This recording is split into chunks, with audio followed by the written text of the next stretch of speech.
What's going on, guys? Welcome back to the channel. This is ASA Studio channel for music producers and photographers. Alright, today we're here in Photoshop and we're going to be doing some photo retouching, and this is the first time we're editing a photo with a white background. I mean a very bright background, and I'm going to show you how to edit this type of image if you come across something like this. First of all, observe the image. You can see that our teeth is yellow and our white isn't actually white, and you can see the skin tone is actually not the same. They are not uniform, and we're going to be doing some frequency separation. Of course, we all know that. All right, so let's start with the teeth whitening and the eyes whitening. For that, we're going to use the very old method I usually use, which is the solid color adjustment layer. Pick any color, click on OK, turn it off, and then double click on the color, and I'm going to pick the teeth as a sample of where I want, and then you see that the color is being sampled and selected. Click on OK, turn it back on, change the blending mode to divide, and you see the image is actually too bright at the moment, but not to worry, we have the solution for that. All right, so now double click on the image on the solid adjustment layer, take it up, click on OK, invert the mask. We only want this to be present or to show at the teeth, so I'm just going to zoom in, and then I'm going to paint over the teeth, decrease the brush size, and we have something like this. I'm going to zoom out, zoom in right here, and then I'm going to click, erase this out of the way, and also going to erase this one and erase this one. So this is what we alright, so after erasing it, I don't want it to show it on every place, so I'm going to bring back some at the edge. Let's zoom in and bring back some at the edge, some colors, so something like this, and then we're done with the eyes and teeth whitening. Alright, so now let's go to the color correction part. So you all know that we use the hue and saturation, and before that, let's try and bring up the subject out of the background, even though the background is actually white. Alright, so pick up the exposure adjustment layer, and this time we're going to adjust the gamma. So let's bring it all the way up, not too much unless it's going to look fake. So I'm going to bring it around 80, or let's say 80 is actually okay. So turn it off and turn it on, you can see the difference. And now I'm going to pick up the hue and saturation and the hand tool. I'm going to just select where we have so many skin. This part is actually yellow, and I want it to be like the one on a cheekbone.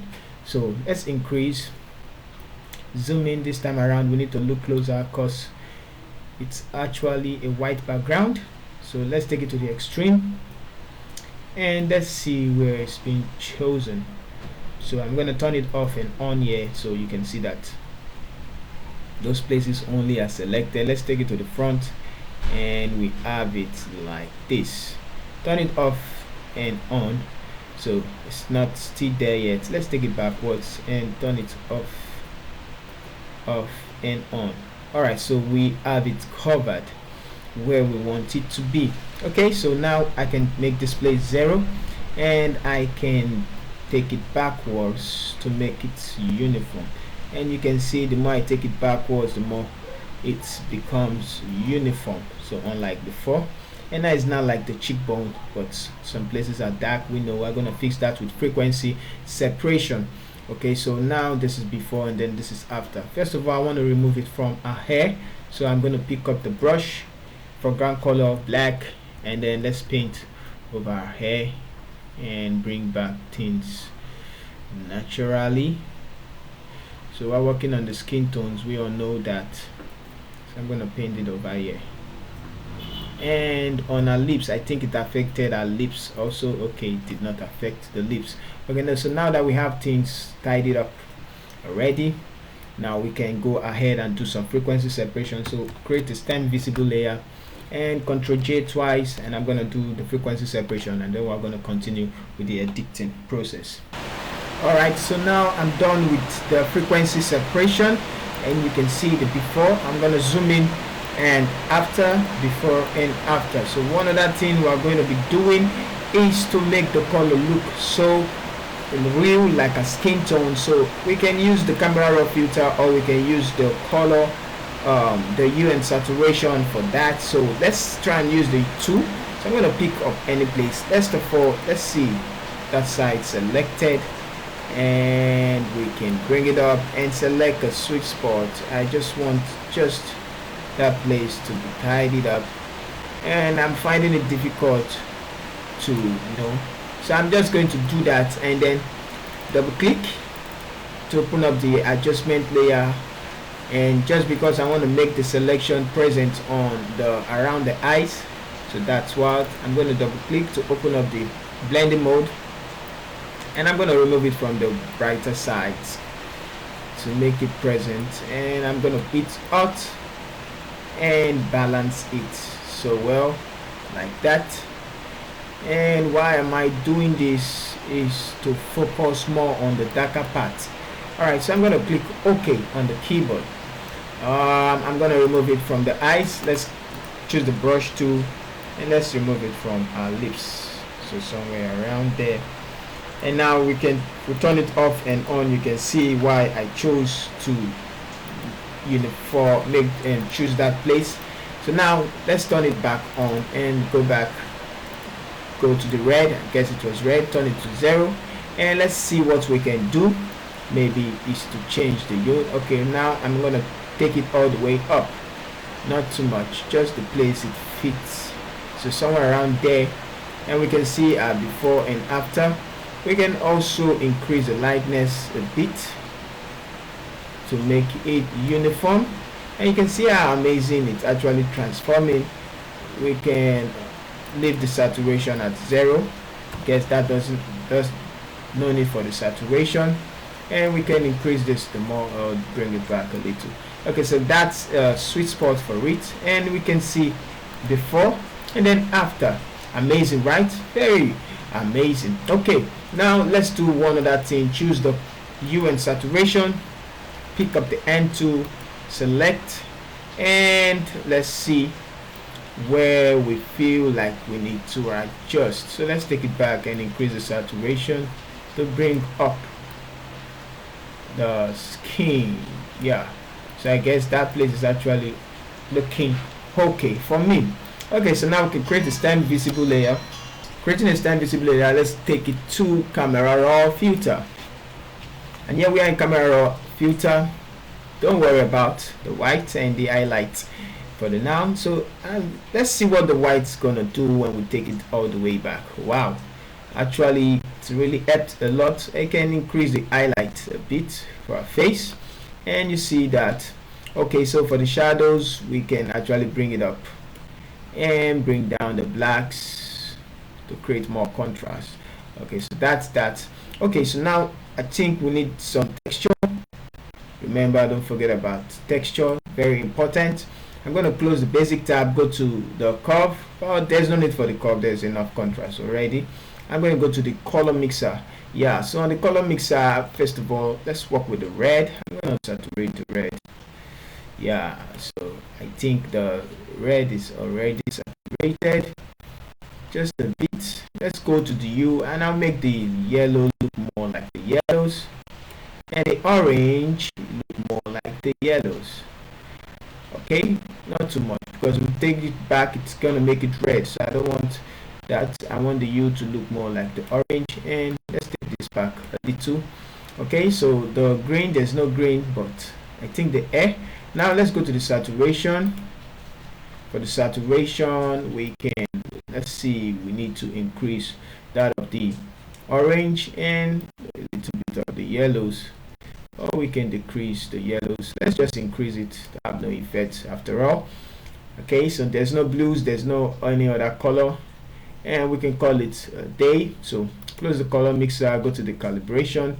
One thing about the geometry, I would like to use it, but I like using it from the start first of all, but I think we've passed the stage where I need to use it. So I'm just going to go to the calibration, and let's see what can be done. So increase the parameter to the left and take the blues backwards. Let's see the effect of that. So it's actually making a red, and this one, let's see, take it backwards. So I found out that these settings made that look so natural, the red, and if you check up the off and on, so this just make the photo look natural. 21 and 23, I think that's better. So I'm just gonna put dial in 21, 21 and 5, and boom, I think we're done with it. And I'm gonna click OK on the keyboard, and it's gonna replace that. But one thing we can actually add is just the last one, which is the color grading stuff. And on the mid-tones, I can dial in some blues just a bit, and let's dial in some red. I'm gonna go to the shadows, and let's make things look more hot, so like yellow. You can put more blues, but I don't want it to look, well, it's looking natural though. If we want to get the natural look, let's make it look natural. So the blues, and we can add some magenta, or let's just leave it like that. Go to the highlights, add in some green, and I guess I'm done with that color grading, just a little bit to make things balance. And one last thing is the vibrance, but let's work on the lips itself. I'm just going to choose a random color like red, and I'm going to invert it, Control I to invert, and I'm going to pick the brush and make it smaller, make white the foreground color, and I'm going to paint it on our lips. Yeah, I know it's looking odd right now. Let's just do it and see what the outcome is. If it doesn't stand well, I usually do this a lot. Yeah, it's looking odd, but change the blending mode to something like soft light. Overlay looks darker. Sometimes I use color, so color looks natural for me. And I'm just going to go back to this thing and find a sweet one for it. I guess that's actually looking good, and we can decrease the brightness. Let's take the brightness up, and now let's adjust it. Okay, so I'm just going to double click on it and remove it from the brighter side like this, split it up with Alt and take it backwards, more backwards, and then click on OK. Alright, so now I know we've not adjusted it. I'm going to adjust it. Click on the mask and then make it smaller and just where we needed to see it. So something like this. Just going to paint it so real. It's X on the keyboard, and I'm going to remove it from somewhere around. I'm going to add it to somewhere here. Okay, so now it feels so real there. No one's gonna notice anyway, so just take the brightness down a bit, and we can see if it's not looking okay, we can actually decrease more, or we use the saturation slider. So that's fine for me, and it's just there, and you can actually see it. If it looks, I'm just gonna leave it like that though. 21. All right, now you can keep adding more. Just add vibrance to it, and increase the vibrance, and it's going to make things look more awesome. So I think we're actually done right here. So let's zoom in, and when we turn this off and turn it on, you can see just the difference it actually add. All right, thank you guys for staying with us. Let's create a stem visible layer, and I'm going to group everything to below and turn it off and see where we come from. So this is before, and then this is after. So before, and then this is after. All right, thank you guys for watching. Don't forget, this is Asa. See you in our next video. Thank you.